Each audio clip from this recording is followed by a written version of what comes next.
Is your HVAC system ready for the winter chill? Don't get left in the cold. Here are 7 common HVAC problems you might face this winter and how to tackle them. Hey everyone, welcome back to PartsHnC. Winter is here and your HVAC system is working overtime to keep you cozy. But what happens when it starts acting up? Today, we're diving into the 7 most common HVAC problems during winter and how you can fix them. Let's get started. Furnace not heating. Your furnace might not produce enough heat due to dirty filters or thermostat issues. Check and replace filters every 1 to 3 months and ensure your thermostat is set correctly. Frozen pipes.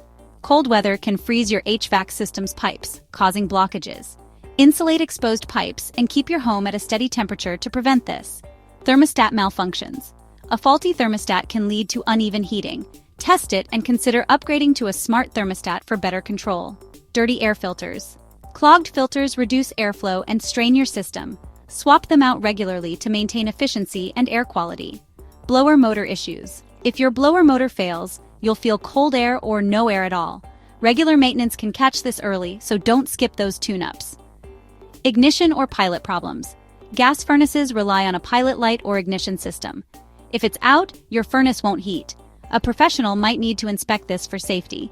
Overworked system running your HVAC nonstop can lead to breakdowns. Give it breaks by sealing drafts and using a programmable thermostat to save energy.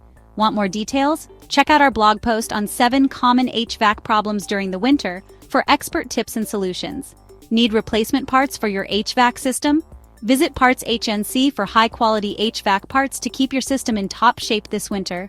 If you found this video helpful, give it a thumbs up, hit that subscribe button, and ring the bell for more HVAC tips. Thanks for watching.